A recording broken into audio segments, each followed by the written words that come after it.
It's a sad day where baseball loses a legend. Frank Robinson, a Hall of Famer, played 21 years in the big leagues, was a big league manager for 16 seasons, the first African-American to be a big league manager in 1975, passes away at his home in California with his family by his side.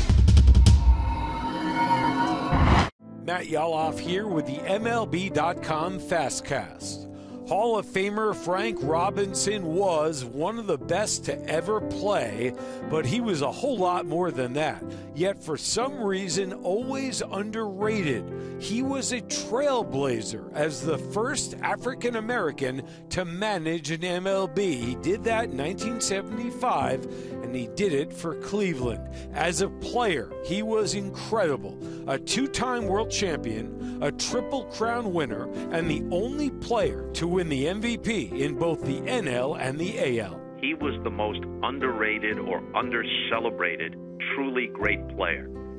You had Mantle when healthy, of course Mays, of course Aaron, and that was probably the outfield of the generation. He was a great player, a great hitter, a very good outfielder, and a notoriously tough player. But old school, new school, the eye test or sabermetrics, whatever it might be, Frank Robinson is a first-tier Hall of Famer. Frank could play.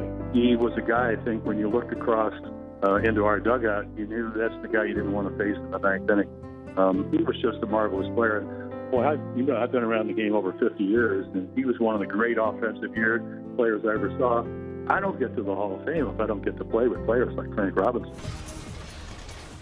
Thursday was also the day that JT Realmuto was finally traded. He lands with the Phillies only a few days before spring training.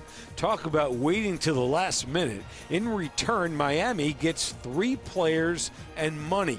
Catcher Jorge Alfaro and pitchers Sixto Sanchez and Will Stewart. It's been a busy and exciting winter in Philadelphia. I think JT Realmuto is the best catcher in baseball.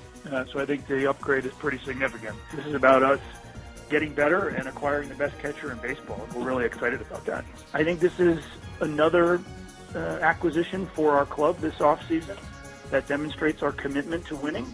And I would hope that demonstration would be appealing to potential free agents.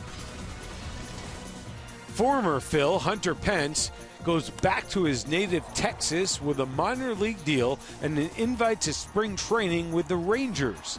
So somehow it feels right that Pence is going back to Arlington for this chapter of his career, signing a minor league contract with the Rangers. I don't know his chances. He batted .226 in 97 games for the Giants last season, and the Rangers have a crowded outfield competition. If this is it, this is a good way to write an ending. His legacy is 12 seasons in the big leagues, winning a World Series with the Giants in 2012 and again in 2014. For more on these stories and complete hot stove coverage, keep it locked to MLB.com. It's baseball everywhere.